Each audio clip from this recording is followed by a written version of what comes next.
Hello Cancer, Sun, Moon, Rising, and Venus signs. Kamusta kayo? Sana po'y nasa mabuti kayong kalagayan. Welcome back po sa Star Tarot. Kung bago kayo dito, welcome din kayo. Thank you sa inyong support. I truly appreciate it. God bless you all. Cancer po, unang mensahe po ninyo ay Mirror Guardian. Take time to reflect. Okay? Kasi parang ito yung kailangan ninyong gawin ngayon.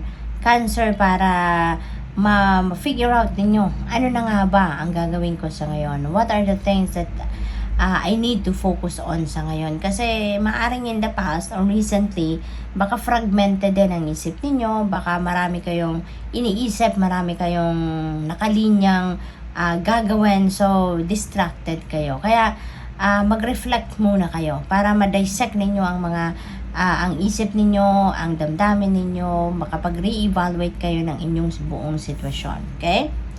What else? We have Heart Guardian, love and let yourself be loved. Ayan. So, Cancer, feeling ko dito, nakakaligtaan nyo na din ang inyong sarili. No? Yung pagsa-self-love ninyo, parang hindi nyo na yan nagagawa. No?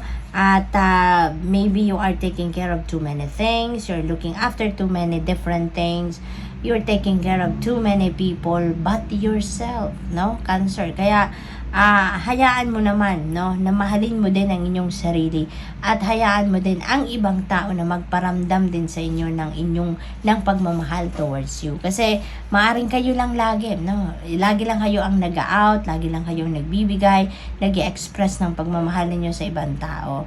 Kaya ngayon, maaring may mga tao din sa paligid ninyo na are trying to make you feel love, no? Tanggapin nyo yan because deserve din naman ninyo yan, no?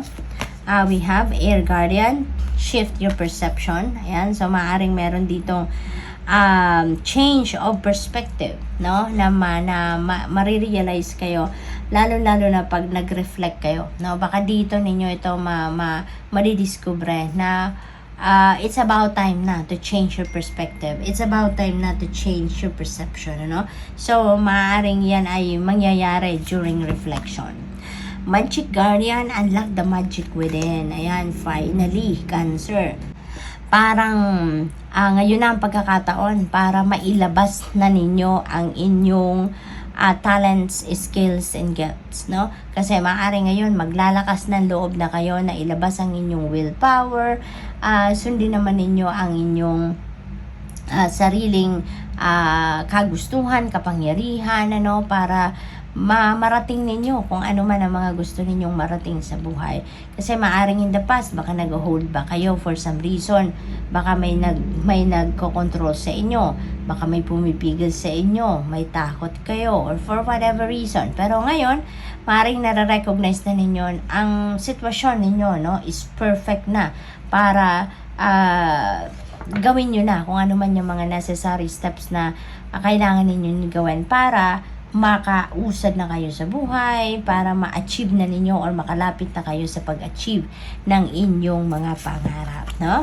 We have Wise One, grow within your current situation. Okay?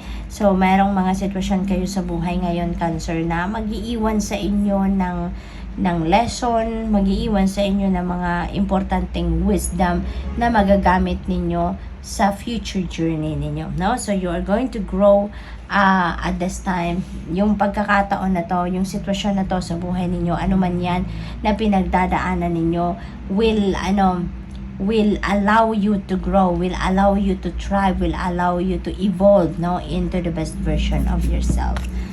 Animal Guardian, trust your instincts.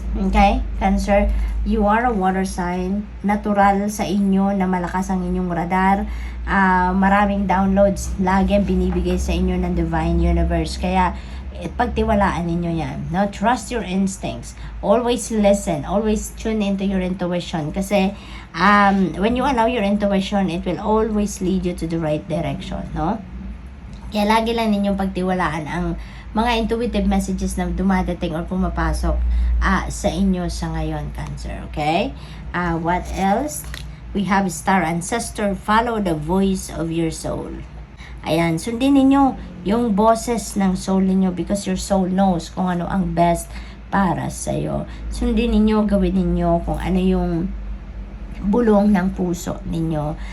Kung ano yung makakapagpasaya sa inyo, whatever it is that will make your soul sing, do it, no? Kung ano yung passion ninyo, i-embrace ninyo yan, gawin ninyo yan. Okay? Dahil yan ang makakapagpasaya sa inyo. So, what else? We have elder, move beyond ancestral patterns. Ayan. So, siguro may mga belief system din kayo in the past na doon talaga kayo kumakapit. May mga paniniwala siguro kayo na yun ang tawag dito, kinakapitan ninyo, no? Pero maaaring ngayon mapapatunayan nyo din yan or madidiscover din ninyo yan na parang wala namang nangyayaring mabuti or wala namang naging magandang epekto sa inyo yung paniniwala ninyo sa kung ano man yun, no? So, maaaring ganun ang sitwasyon dito for some of you. Kaya, maaaring there is going to be a change of perspective sa ngayon. There's going to be a change of paniniwala sa ngayon. Maaaring magkakaroon kayo ng shift in terms of paniniwala, no, sa a certain bagay sa buhay ninyo. So, good luck. Thank you for watching. Love and light. Namaste.